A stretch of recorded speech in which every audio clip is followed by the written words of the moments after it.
Boa noite, sejam todos bem-vindos. Vamos diminuir a luz para a gente fazer a nossa meditação. Nós convidamos todos neste momento a elevarmos nossos pensamentos para irmos entrando em sintonia com as energias do tempo, buscando conexão entre a nossa mente, o nosso coração e as energias da casa Ramatiz, buscando o auxílio dos nossos mentores, a sua intuição, procurando nos conectarmos a eles. As energias e as vibrações da casa Ramatiz, da Fraternidade da Cruz e do Triângulo, nos trazem uma sensação de revigoramento, como se nós renascêssemos de um cansaço extremo, como se nós de repente nos sentíssemos reavivados, cheios de vida, cheios de vontade, vontade de ser um ser humano melhor, vontade de esclarecer o espírito, vontade de entender melhor a palavra de Deus, de compreender o significado da espiritualidade em nossa vida. Nós sentimos um reavivar na nossa chama crística, um reavivar em nossa alma. E nós buscamos a Deus neste momento. Nós buscamos a Deus em nosso coração, em nosso espírito, e falamos diretamente a Ele, rogando: Senhor, ilumine a minha consciência, para que santificado seja meu espírito algum dia. Rogando ao nosso Senhor Jesus Cristo que projete sobre nós o seu raio de luz, de amor e de esperança. E a nossa Mãe Maria Santíssima, para que nos ensine a doçura e a ternura e o acolhimento. Que assim seja. E os jovens estão cantando hoje, estão ouvindo? Estão ouvindo? Bem aqui do lado, ó, é a Ser Jovem. Quem ainda não trouxe os seus adolescentes, filhos, pode trazer, viu? A Ser Jovem funciona toda terça-feira, começa ali, acho que às 19 horas. Então, enquanto ficam por aqui ouvindo a palestra, podem deixar os jovens lá, ó. Estão na maior alegria lá. Tem uma das terças-feiras do mês que eles sentam tudo ali no fundo, aquela fileira ali, ó, e fica maravilhoso o auditório. A parte mais velha na frente e os mais jovens lá atrás. Nós temos também o estudo do Evangelho, segundo o Espiritismo, toda sexta-feira, às 19 horas. Não precisa de inscrição, é só chegar, é aqui no auditório, aqui ó, do lado. Também a entrada é por lá. Só chegar, você pode convidar alguém, não precisa ser espírita. O objetivo é justamente esse, é você conhecer como que a doutrina espírita enxerga o cristianismo. Que é engraçado, né? Quando a gente fala que é espírita, aí, mas vocês não são cristãos, não, né? Espírita não é cristão, não. É porque esse povo do centro espírita só fala de Cristo o tempo. Vocês já foram em algum centro que não fala de Cristo? Todo centro que eu vou, casa espírita, só fica falando porque Jesus, porque Jesus, porque Jesus. Como que a gente não é cristão? Só fala nele. Agora tem lugar que você vai que você só vê falar em demônio, capeta, cão, né? Então, aí eu pergunto, o povo daqui é cristão mesmo? Porque eu não vejo falar do Cristo, só vejo falar de outra coisa. Do que a gente fala, nós espíritas, né? O que espírita fala? Espírita fala de espírito? Não. É muito engraçado e talvez é frustrante para alguns, né? Fica sabendo que a gente é espírita. Eu quero ir lá ver uma palestra. Aí chega aqui e fala assim, não foi nada do que eu pensei, eu achei que vocês iam falar de espírito lá. Esse cara foi falando do Cristo lá o tempo todo. Eu falei, pois é. Deve ser porque nós espíritas somos cristãos, né? A gente segue, em última análise, o Cristo. Que tudo que os espíritos nos falam, esses que ditaram para que os médiuns escrevessem esses livros, pelos quais nenhum autor recebe direito autoral, é tudo em prol da doutrina, da igreja, digamos assim, é tudo em prol da igreja. Então, tudo isso que está aqui é para reavivar na gente o cristianismo verdadeiro, a prática cristã verdadeira. Porque naquele tempo Jesus caminhava com os seus discípulos dizendo: perdoai 70 vezes 7. Pois é, como é que você perdoa hoje 70 vezes 7? Hoje, aqui, agora, como é que a senhora perdoa? Quando alguém te fecha no trânsito ali. A senhora xinga ou perdoa 70 vezes 7? É disso que nós estamos falando. É disso que os espíritos estão falando. Para a gente aprender a ser cristão de verdade. É disso que nós estamos falando. É só disso que a gente fala.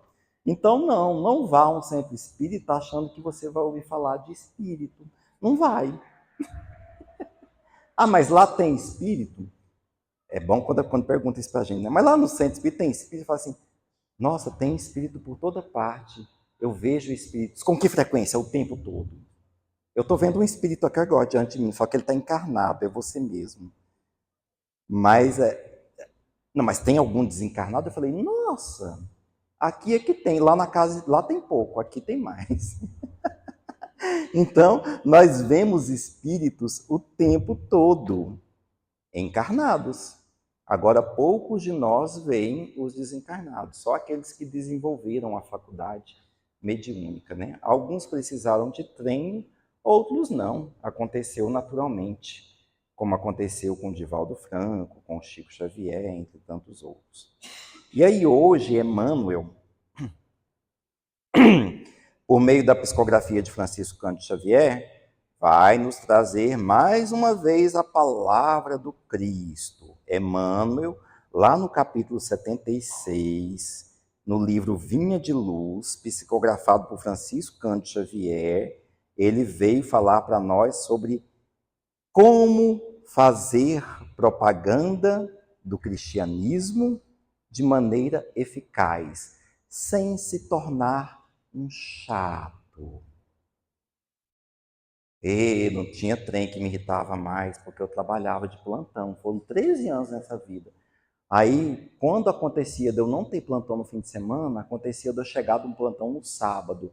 Aí eu queria dormir domingo até meio-dia. Aí, quando dava 7 horas da manhã, batia lá na porta de casa umas pessoas que se diziam crentes. Eu vim trazer para o senhor a palavra de Deus. Eu, não, senhora, muito obrigado, tchau. Não mesmo! Eu queria dormir. A palavra de Deus eu tenho lá na minha casa. Eu sou espírita há 20 anos. Aí a pessoa assim, nossa, isso aí é uma alma perdida, não tem jeito mais, né? Pode desistir. Esses que falam que é espírita há 20 anos, pode ir para a próxima casa, porque esse não tem. E é verdade, você sabia? Elas desistem. Tá aí, ó. Você quer se livrar dessa pessoa que faz isso? Você fala assim, não, eu sou espírita há milhares de anos. Ixi, obrigada, senhora, vai para a próxima casa. Porque nós somos perdidos, não tem jeito. É por causa da convicção, né? A gente tem uma convicção tão forte que nada do que você me disser vai me abalar. Eu não sou tão facilmente influenciável. Pelo contrário, todo espírita desenvolve o senso crítico. Todo espírita ele se torna mais crítico, ele pensa mais, porque a doutrina incentiva você a pensar o tempo todo. Então você não engole goela abaixo aquilo que te empurram, não. Você começa a pensar, opa, não é bem por aí, não. Eu acho tão engraçado a inocência das pessoas. A menina sabia que eu era espírita, sabia que eu era orador espírita, sabia que eu estou aqui há 20 anos ou mais, sei lá, já perdi as contas. Aí um dia ela chega para mim assim, com a Bíblia debaixo do braço. Assim, você já ouviu falar de Jesus? Aí eu olhei para ela e falei, ai, que descrença, né? Você não tem preguiça, não? Eu tenho uma preguiça. Nossa, você me dá um desacursou, assim, sabe? Aí eu falei assim, não, mas eu vou ser generoso dessa vez. Eu falei assim, olha, querida, eu não só ouvi falar de Jesus, como eu falo dele o tempo todo lá na casa que eu frequento. Aliás, eu só falo dele o tempo todo. É impressionante como as pessoas acham que você não conhece a Jesus, né? E aí, numa festa de... Por isso que eu não gosto de Natal. Numa festa de Natal, aquela tia de 90 anos, criada dentro da Igreja Católica, eu respeito. Eu respeito por ela ter 90 anos e eu respeito por ela ser católica, desde que ela nasceu. Aí vem um irmão meu. A senhora aceita Jesus? O bom foi a resposta dela. Assim, meu filho, eu sempre aceitei Jesus. Jesus sempre andou comigo a minha vida inteira. Mas só porque ela é católica, né?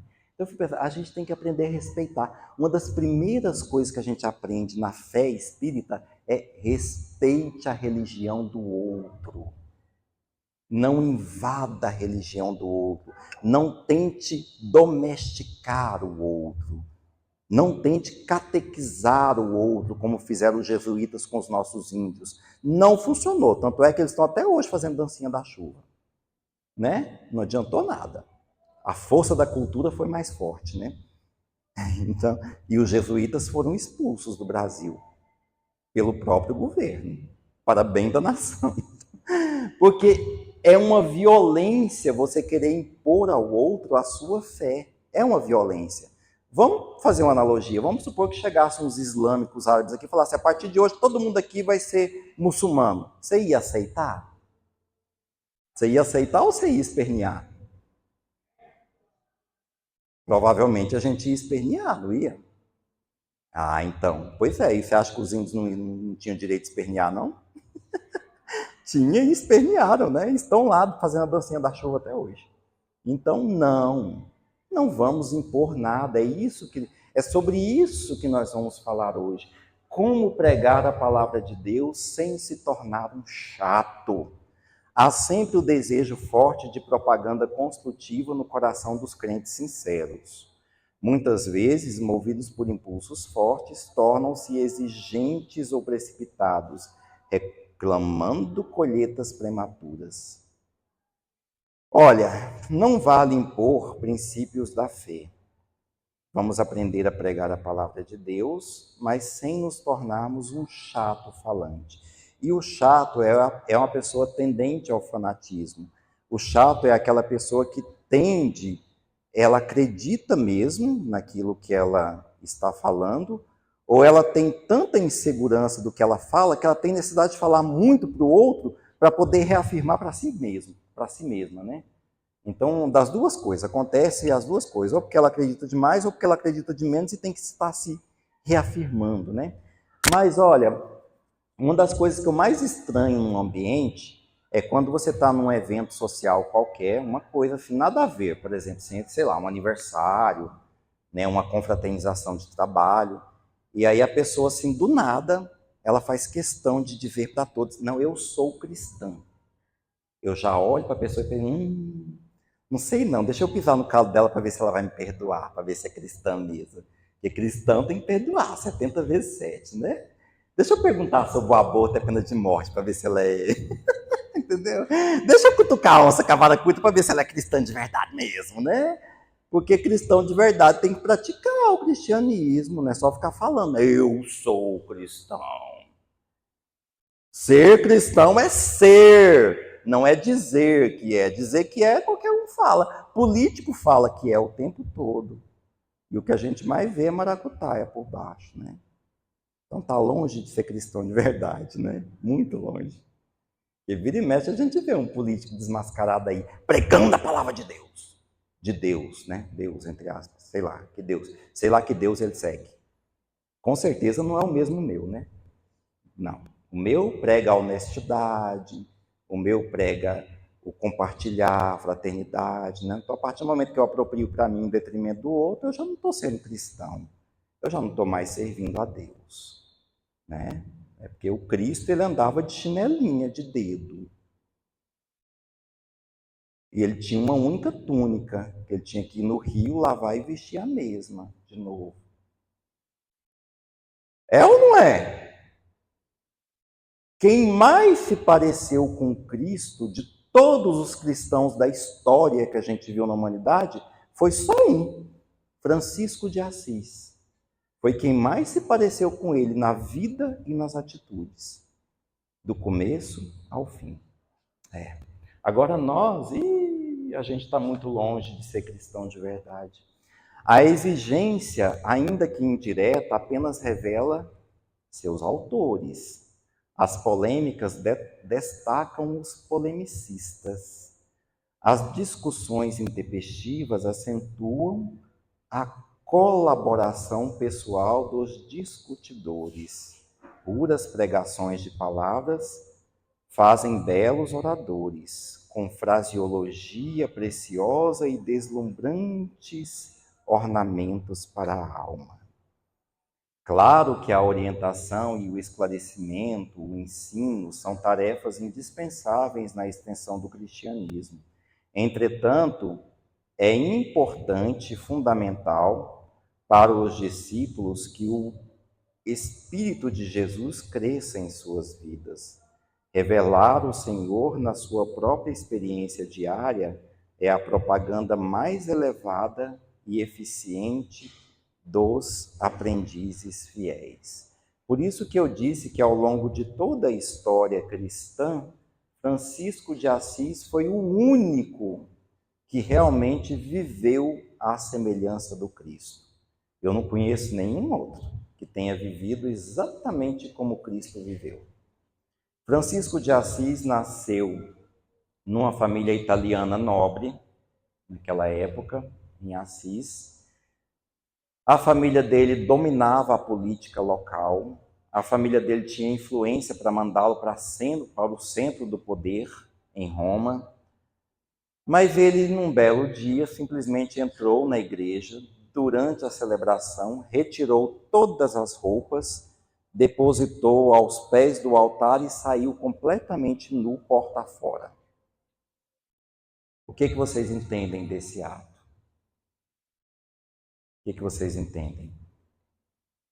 O que ele fez naquele momento? Ele renunciou a todo o conforto, fazia um frio lascado do lado de fora, ele saiu nu da porta da igreja para fora. Ele quis dizer o seguinte: olha, minha família poderosa, minha família cheia de riqueza neste mundo, esta igreja poderosa, cheia de ouro aqui nos seus ornamentos, eu entrego a única coisa que eu tenho, as minhas roupas, e saiu completamente nu. Francisco de Assis falava com os animais, os lobos não o atacavam. Quando ele caminhava na beira dos rios, os peixes o acompanhavam. Vocês sabiam disso? Ele ia caminhando na beira do rio, os peixes iam acompanhando. Ele foi visto diversas vezes sentado num toco, passando a mão na cabeça de lobos selvagens. Lobos que comiam as ovelhas, que atacavam pessoas. Tinha um touro muito brabo lá na região, que até ia ser vendido para as touradas na Espanha. E aí esse touro tinha matado o menino, eles iam sacrificar o animal. Francisco de Assis foi lá e passou a mão nele, o touro deitou. E ele falou assim: não matem este animal. Aí esse sim era um santo de verdade. Esse tinha poder de verdade. Esse viveu como Cristo de verdade. Esse sim. Não tinha ofensa que se falasse, cuspiam-no, falavam impropérios para ele, atacavam ele na rua, batiam-no, e ele perdoava. Ó Senhor, perdoai, eles não sabem o que fazem. Era só o que ele dizia. Ó Mestre, fazei que eu procure mais consolar que ser consolado, compreender que ser compreendido, amar que ser amado, pois é doando que se recebe, é perdoando que se é perdoado e é morrendo que se vive para a vida eterna. A oração de São Francisco de Assis. Então a gente pode pregar a palavra de Deus com as nossas atitudes. É o que eu chamo de autoridade moral. Meu pai se declarava ateu, mas o meu pai era um homem de uma atitude que vocês não fazem ideia. Eu vou dar 2 exemplos de atitude do meu pai, que serviu na minha educação. Já viu o menino quando dá birra assim, que fica despendurando assim? Você tá segurando a mão dele, ele despendura assim para cair? Pois é, a gente estava lá em Colmeia, no Tocantins, quando eu devia ter uns 3 anos de idade. A gente não tinha asfalto em Colmeia naquela época, era uma terra vermelha, um pó vermelho batido, né? Poeira vermelha do meu sertão.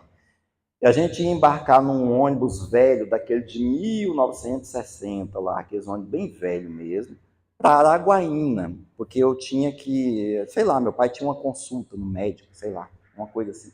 E aí, aqueles vendedor que tinha lá, estava vendendo um doce, e eu queria aquele doce. Eu, pai, eu quero aquele doce. Ele, não, meu filho, a gente está atrasado para o ônibus, veio puxando ligeiro. Aí eu fiz aquela birra de cair assim, né, se pendurar. Ele simplesmente soltou a minha mão e eu caí na terra vermelha. Tranquilamente ele caminhou até o ônibus, entrou e sentou na poltrona. Ele estava me observando pela janela, é claro, né? Mas ele fez de conta que... Aí quando eu vi que não adiantava berrar, espernear, já estava todo sujo de terra da cabeça aos pés, né? E terra na boca, e aí que eu olhei assim, não tinha ninguém. Aí eu pensei, nossa, não tem ninguém. Quer dizer, não tinha ninguém para ver meu espetáculo, né? Aí eu saí correndo atrás dele e entrei no ônibus. Cheguei, sentei, todo sujinho assim. Meu pai olhando para frente estava, olhando para frente ele permaneceu durante toda a viagem. E eu morrendo de vergonha. Isso sim é o que a gente chama de autoridade moral. Outro exemplo, ele fazia janta, meu pai cozinhava, né? Aí, meu filho, a janta está pronta, vamos jantar. Eu não quero jantar não, pai, barriga cheia. Fazendo birra, né? Tá bom, meu filho. Quando foi 9 horas, pai, eu tô com fome. Não, meu filho. Nós só vamos voltar a comer amanhã de manhã, durante o café da manhã. Mas eu tô com fome. Pois é, meu filho, eu te chamei para jantar, você disse que não queria. Então agora nós só vamos comer amanhã de manhã, no café da manhã. E dormir com fome mesmo. Não tem conversa. Simples assim. Autoridade moral. Eu tinha vergonha de desafiar meu pai. Porque assim, ele não simplesmente falava, ele fazia, ele era. Então assim, o maior poder educativo não é da palavra, é do exemplo. É a força moral. Outro exemplo do meu pai. Estava caindo uma tempestade dessa que caiu e eu fui lá na padaria à tarde comprar o pão do lanche da tarde, 3 horas da tarde. E a moça me deu 10 centavos a mais errado e eu vou vir para casa saltitante, feliz da vida. O meu pai. E aí chegou lá, meu pai falou assim, cadê o troco, menino? Aí eu, tá aqui, pai. E a moça deu 10 centavos a mais, eu posso ficar com os 10 centavos? Meu pai falou assim, vem cá. Aí abriu a porta, vamos. Não, pai, tá chovendo. Vamos, rapaz. Aí eu pegar o guarda-chuva. Não, nós não vamos pegar guarda-chuva. Debaixo de chuva, na enxurrada. Ele me fez levar os 10 centavos lá na venda, que ficava a 3 quadras, entregar para a mulher, pedir desculpa, morrendo de vergonha, chorando, e voltar para casa debaixo de chuva. Caladinho, sem dizer uma palavra. Esse era meu pai. Ateu. Esse era meu pai. E aí eu te pergunto, nós que nos dizemos, enchemos a boca para falar, eu sou cristão, a gente dá esse mesmo exemplo, a gente dá essa mesma educação para os nossos filhos, para as pessoas que estão sob a nossa guarda? Então, devo muito ao meu pai. O caráter do homem que existe hoje deve muito ao pai que eu tive, esse pai. Esse pai que era muito mais cristão do que a gente que hoje diz que é. Foi por isso que Mahatma Gandhi, grande líder indiano, tanto líder político quanto líder espiritual na Índia, ele teria dito, erudito, muito estudado, estudou em Londres, né? Antes de voltar para a Índia, ele falou assim, eu teria sido cristão se os cristãos o fossem de verdade, mas o que eu vejo, ele disse, o que eu mais vejo é gente se dizendo cristão que não pratica absolutamente nada do que o Cristo pregou.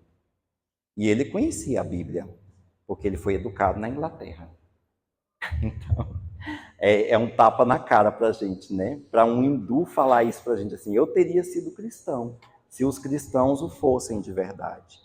Se realmente desejas entender as claridades da tua fé, lembra-te de que o mestre precisa crescer em teus atos, palavras e pensamentos, no convívio com todos que te cercam o coração. Somente nessa diretriz é possível atender ao divino administrador e servir aos semelhantes, curando-se na hipertrofia, curando-se a hipertrofia congenial do seu eu. O eu que é o ego, o egoísmo, né? É o mal da humanidade, o egoísmo, o egocentrismo. Já viu que a gente acha que os nossos problemas são mais importantes que os problemas dos outros? A gente acha que o nosso tempo é mais importante que o tempo dos outros. É por isso que a gente quer passar na frente dos outros no trânsito, né? A gente quer chegar na rota e entrar antes do outro. A gente quer furar a vez, furar a fila, porque a gente acha que o nosso tempo é mais importante, mais valioso que o tempo do outro. Quando alguém me fecha no trânsito que sai cantando pneu, eu falo, vai com Deus, ele deve estar precisando mais que eu. Eu tenho tempo de sobra. É assim que ele não deve ter tempo nenhum, mas eu tenho. Ai, que bom que eu tenho, eu sou abençoado, eu sou abundante, eu tenho muito tempo. Oh, glória, né? Aleluia. Né? O outro é que não tem, coitado, tá lá desesperado, escravo do relógio. Eu não. Eu tenho consciência da hora que eu tenho que chegar, da hora que eu sair. Ah, mas eu tô atrasado. Problema meu, para que eu fui sair tarde? Agora vai chegar atrasado mesmo. Os outros que estão no caminho não têm culpa de eu ter saído mais tarde. Né? Gente, eu sou tão chato que hoje eu tinha um exame para fazer e esse exame já foi remarcado, tinha sido remarcado 4 vezes, porque toda vez um médico adiava, tipo assim, estava marcado para as 15 e falava, ele só vai poder atender às 16. Ele só vai poder atender às 17. Eu falei, olha, esse horário eu tenho compromisso, eu tenho outra agenda. Então vamos remarcar para amanhã. Aí quando foi hoje, pela 4ª vez, ela falou assim, ele só vai poder te atender às 17 horas. Eu falei assim, eu não posso às 17 horas. Porque às 18 horas eu tenho que estar num compromisso inadiável. Às 18 horas eu tenho que estar aqui, na comunidade, fazendo devolutiva do mediúnico.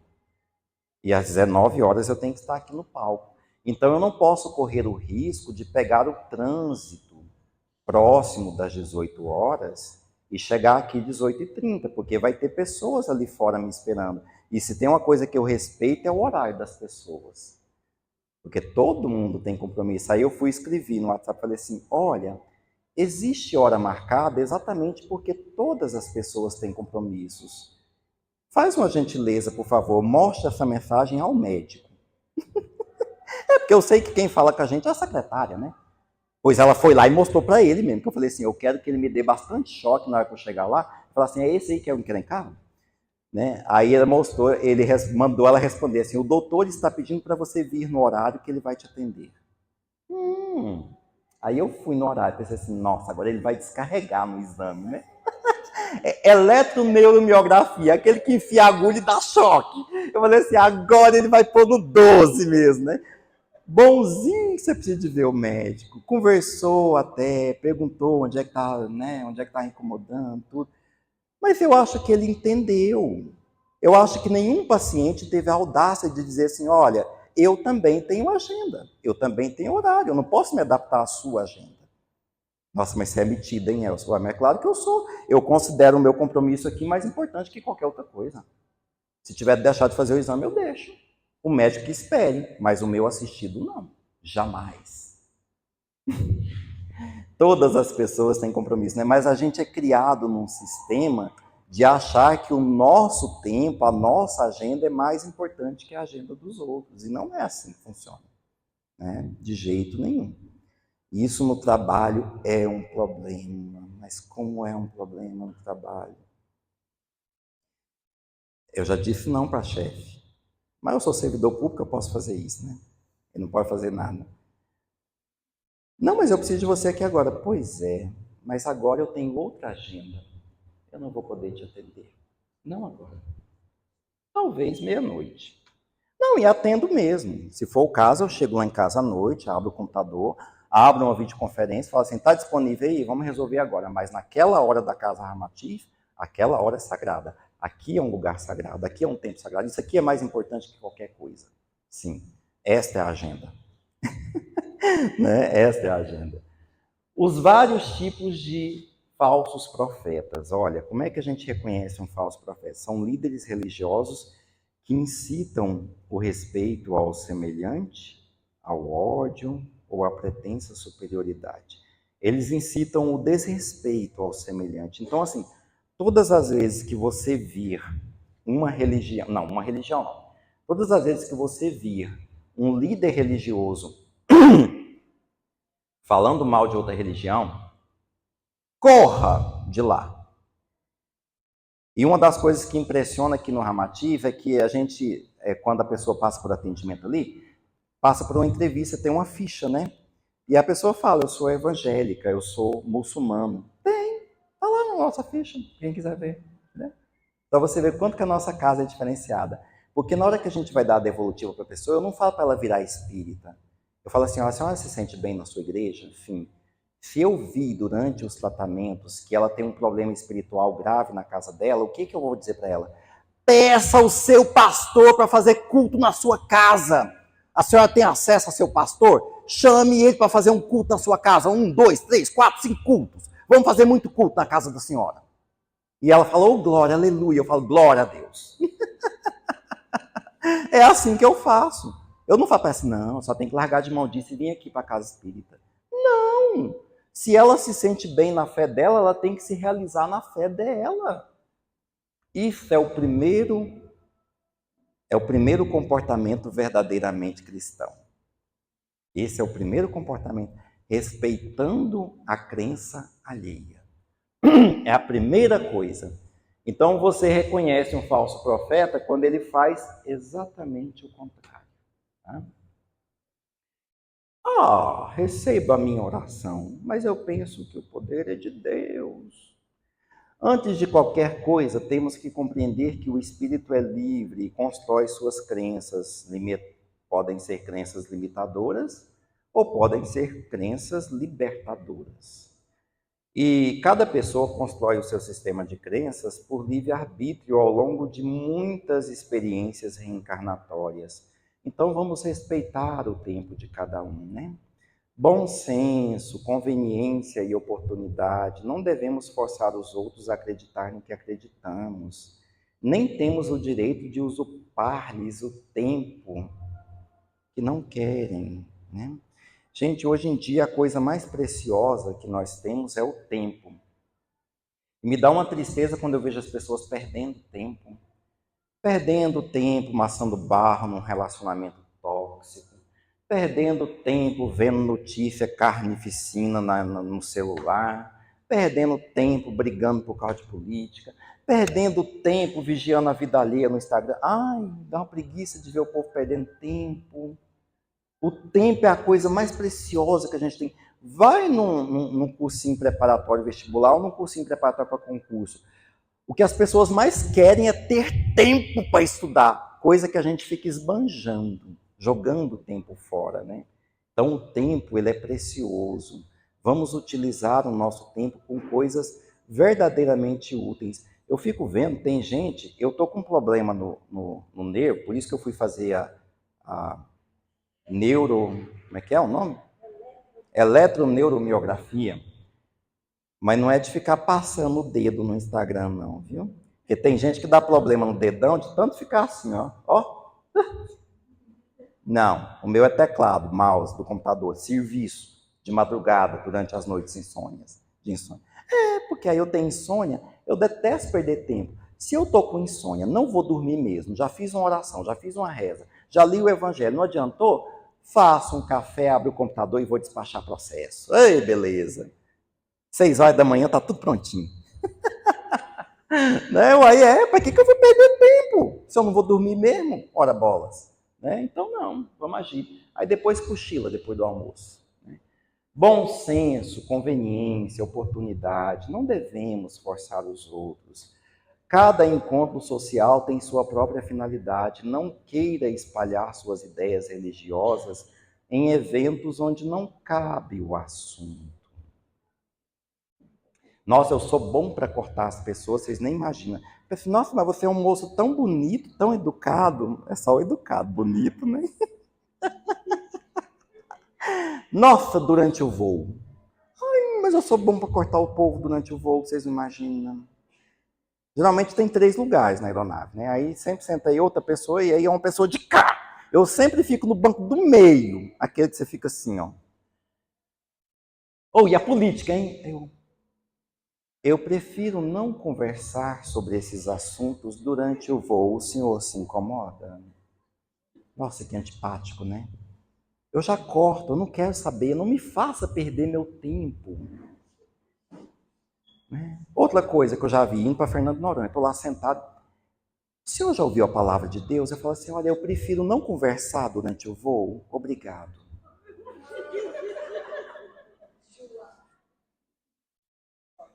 Não vou perder meu tempo. Não vou fazer a pessoa gastar o tempo dela. Ela está tão convicta de que ela vai me tornar, vai me pescar e vai me levar para a igreja dela. Coitada. É uma desilusão, vai perder o tempo. Se ela tiver outra intenção, pior ainda, né? Não vai rolar nada. Então, não vou fazer a pessoa perder o tempo dela, né? Não estou interessado, né? A palavra de Deus, dentro da fé de cada um, pode ser exercida em atitudes com discrição, bastando que se pratique as máximas cristãs. Ah, eu reconheço um cristão de verdade, ainda que ele seja ateu. Trabalhei com um durante 10 anos. Era a pessoa mais solidária que eu já vi, era mais fraterna. Se você precisava de uma coisa, ele estava ali. Se você ficava nervoso, ele passava a mão nas suas costas. Calma aí, vem cá, vamos ali conversar. O melhor cristão que eu conheci se dizia ateu, fazia cosmologia na Universidade Federal de Uberlândia, era astrofísico, né? Mas a pessoa extremamente humana, solidária, parceira, companheira, respeitosa, coisa que eu não via nos coleguinhas cristãos, né? Que ficavam o tempo todo tentando enfiar a palavra de Deus um contra o outro. Aí eu achava engraçado, tinha uma pessoa que frequentava uma religião espiritualista, que não é espírita kardecista. Espírita kardecista somos nós. Espiritualista é qualquer outra religião que mexa com espírito, mas que não é kardecista. E aí ela frequentava uma religião espiritualista e ela provocava a outra que frequentava uma casa espírita kardecista, mas que também não era bobisca, vivia tentando pregar e meter a palavra na cabeça dos outros, inclusive na minha. Você sabe qual que foi a mal? Gente, o auge foi assim, ela pelejou para poder me doutrinar, né? E eu nunca disse de que religião que era, porque eu não falo. Eu simplesmente não falo, eu não dou o direito da pessoa saber. Só se eu quiser. A pessoa só entra na minha vida se eu deixar, entendeu? Aí, um belo dia, o menino lá que trabalhava com meditação falou assim, larga de ser besta, sou, ele é espírita há muitos anos. Ela ficou numa cara de decepção, tipo assim, ele é espírita? É, minha filha, nunca saiu do centro espírita. Eu assim, mas por que ele nunca me disse? Ele falou assim, porque ele quer ver você ficar pagando mico o tempo todo, né? E eu sou assim mesmo, eu faço pagar mico mesmo. Ela vinha pregar para mim, nossa, é mesmo, né? Ah, como se eu não soubesse. Quando eu tinha paciência de ouvir, né? Nem sempre eu tinha. Ai, ai. Não, gente. Ó, quando a gente tem convicção da nossa religião, quando a gente tem convicção do que a gente acredita, a gente não precisa propagar, mostrar, evidenciar, colocar um cartaz assim, ó, eu sou espírita cristão. Não precisa. As pessoas vão perceber isso pelos nossos atos, pelas nossas atitudes, pela nossa fala. Eu era muito parecido com o meu colega ateu. Se alguém precisasse, eu estava sempre disponível, companheiro, parceiro, porque eu acho que é isso que a gente tem que fazer como cristão. E sem dizer uma palavra de pregação para ninguém. Quando uma colega estava lá nervosa, chutando balde, eu, calma, colega, calma, calma, vamos ali fora. Você quer um copo d'água? Ah, é porque essa. Aí eu xingava, isso aqui é uma. Né? Realmente você tem razão, mas não merece a gente ficar cansando com isso, não. Falou assim, olha, às vezes a gente tem que ter certa paciência com as pessoas, porque a gente também pisa na bola, né? Você lembra uma vez que eu dei um piti aqui? Ah, eu lembro, tal. Eu falei, pois é, hoje em dia eu tenho tanta vergonha disso, porque então a gente vê que a gente já fez, aí a gente até tem certa tolerância com os outros que estão fazendo também. Ela, você sabe que você está certo, é mesmo, né? Deixa eu chamar a pessoa para um café. Eu acabei de praticar um ato cristão, estimulando a irmã a perdoar o outro, sem dizer uma palavra de Deus, pregando a palavra de Deus como um chato. Porque se eu falasse para ela assim, deixa eu te falar uma coisa, você já conhece a palavra de Deus? Ela ia sair correndo na hora. Na hora, eu tenho certeza que ela não ia querer saber, né? Então a gente tem que saber como abordar as pessoas, como levar a palavra do Cristo sem ser um chato, sem ser tão pedante. A gente não pode chegar naquela condição assim, eu sou um cristão salvo, eu ao desencarnar vou para o céu. E se você acha isso, já pode começar a rever seus conceitos, porque eu tenho certeza que você está errado. Só de pensar assim, eu tenho certeza que não é, entendeu? Porque eu mesmo não tenho certeza se eu vou para o nosso lar, não. Desse jeito assim, repusticento, vai dar uma passadinha no umbral primeiro, né? Mas você não está há 20 anos trabalhando no grupo mediúnico? Pois é. Como é que se reconhece um bom espírita, segundo Emmanuel? Segundo Kardec. É pela santidade dele? Como é que se reconhece um bom espírita? Eu sei que tem alguém aqui que sabe, diz para mim. É pela santidade? É pelo tanto que ele é bonzinho? Tanto que ele é certinho ou não? Está lá no Evangelho segundo o Espiritismo e está no Livro dos Espíritos. Se eu não me engano, está no Livro dos Médiuns. Como se reconhece um bom espírita? Pelo esforço que faz em domar suas más tendências. Pelo raciocínio lógico, então, todo espírita tem suas más tendências. Ninguém é santo. Mas se eu me esforço para domar essas más tendências, então eu posso ser considerado um bom espírita. Aí é que está a diferença. A gente está se esforçando? Bom, eu tenho tentado, sabe? É uma peleja. É uma peleja, viu? A gente tenta. Eu não desisto, não. Muitas vezes, a palavra de Deus não precisa ser dita, ela precisa mesmo ser vivenciada. Eu acho tão engraçado. Nossa, já acabou? Quando você chega aqui é porque já está acabando. Esse povo que fica aqui na beirada, quando eles juntam aqui na beirada, é porque é sinal assim, almoço, está na hora. Né? A palavra de Deus, ela tem que ser experienciada. Eu acho engraçado esse pessoal que eles querem ver, aplicar a palavra de Deus na vida dos outros. Ele quer aplicar a palavra de Deus na vida da Regina, da Beth. Uai, Regina, você não está inocente, não? Uai, Beth, você não está perdoando 70 vezes 7, não? Uai, Beth, você não está sendo cristã, não? Hã? Uai, quer dizer que a palavra de Deus é para o outro? Dos outros? Não! A palavra de Deus é para a gente. É por isso que eu admiro a minha cunhada, que ela é da Assembleia de Deus. Tudo que ela acredita, ela vive na vida dela. E ela não fica tentando enfiar na vida de ninguém. Por exemplo, assim, se você convida ela para uma coisa que não é adequada para ele, ela fala assim, meu cunhado, me desculpe, mas isso aí eu não posso não, porque assim, a minha fé não me permite fazer isso. Ela pede desculpa, sabe? Isso sim, ela vive a fé para ela e não para os outros, né? Ela não tenta policiar a vida de ninguém. Então, isso sim é ser cristão de verdade. Isso sim é viver a cristandade na sua vida, aplicar na sua vida os ensinamentos do Cristo.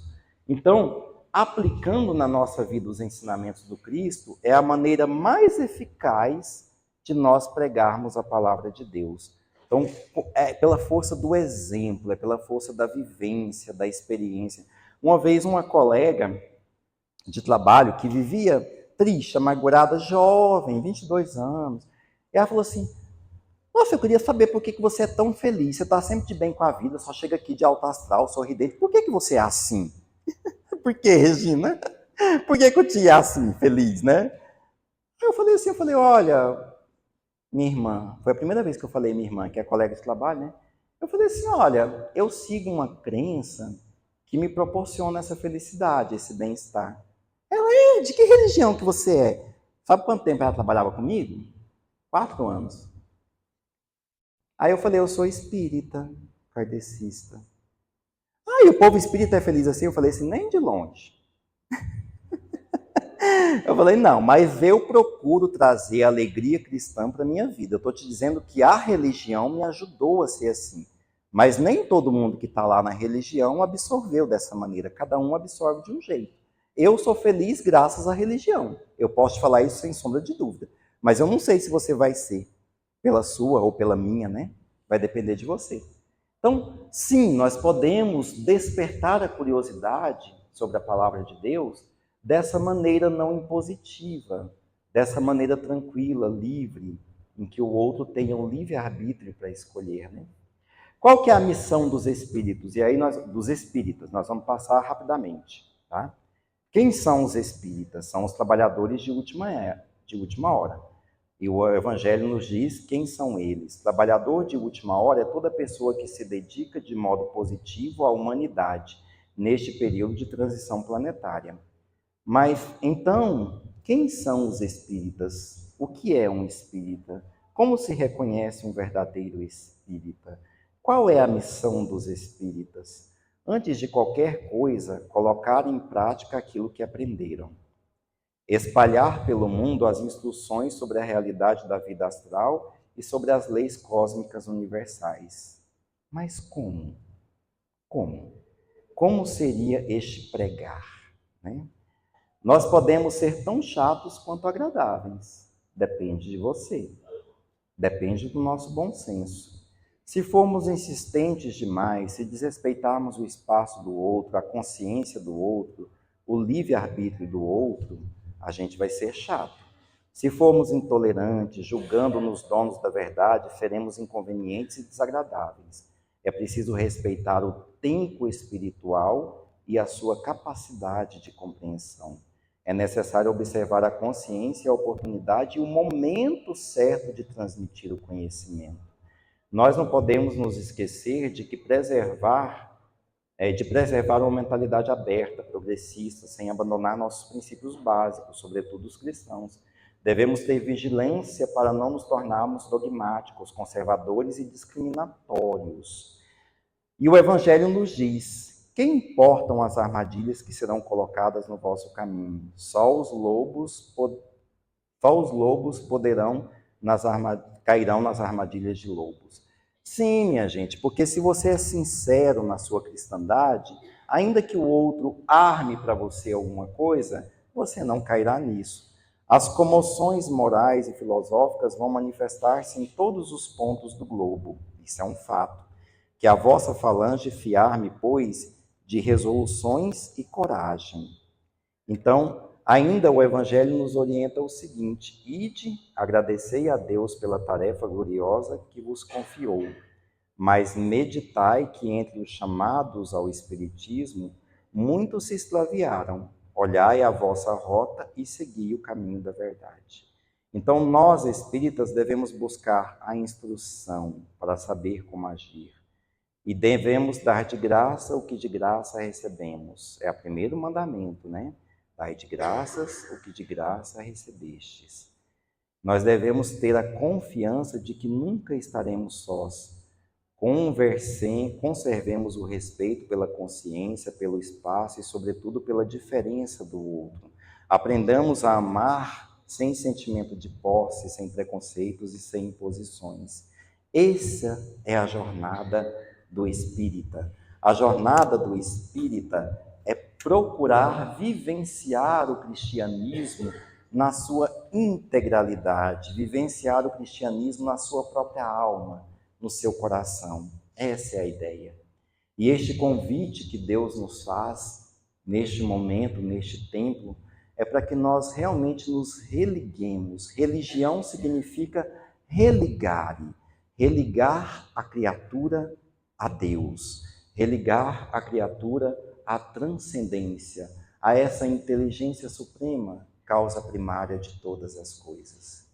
Neste momento de oração, nós vamos procurar nos ligarmos a Deus, dentro das nossas crenças, dentro das nossas convicções e das nossas limitações. Nós vamos inspirar o ar profundamente. Soltar o ar bem lentamente. Vamos relaxar nossos ombros, braços, pernas. Vamos manter as pernas encolhidas enquanto os nossos irmãos vão passar nas fileiras para o passe. O passe que é essa transfusão de energias. Enquanto nós estivermos recebendo esta transfusão de energia, refazendo a nossa boa vontade, nós vamos permanecer em meditação e em oração, buscando o Deus que habita em nós, buscando reacender a nossa chama crística diante de nosso próprio espírito, da nossa própria consciência. Jesus Cristo, nós estamos aqui. Assim como diz a música do Roberto Carlos, nós temos que dizer a Deus, nós temos que dizer a Cristo que nós estamos aqui nas tentativas e erros, mas nós estamos, nós permanecemos, nós continuamos. Jesus Cristo, nós estamos aqui. E uma forma tranquila de se dizer a Deus que nós ainda estamos aqui, no caminho, na jornada, no aprendizado, é fazendo e sentindo no coração a oração que o Pai nos ensinou, todos juntos, em voz alta, assim como Roberto Carlos, vamos dizer em voz alta, ele cantou em voz alta, a Paula Fernandes cantou em voz alta, e nós vamos orar em voz alta. Pai nosso que estais nos céus, santificado seja o vosso nome. Venha a vós o vosso reino, seja feita a vossa vontade, assim na terra como nos céus. O pão nosso de cada dia nos dai hoje. Perdoai as nossas ofensas, assim como nós perdoamos aqueles que nos têm ofendido. Não nos deixeis cair em tentação e livrai-nos de todo o mal, porque só teu é o reino, o poder e a glória para todo sempre. Que assim seja. Muito obrigado.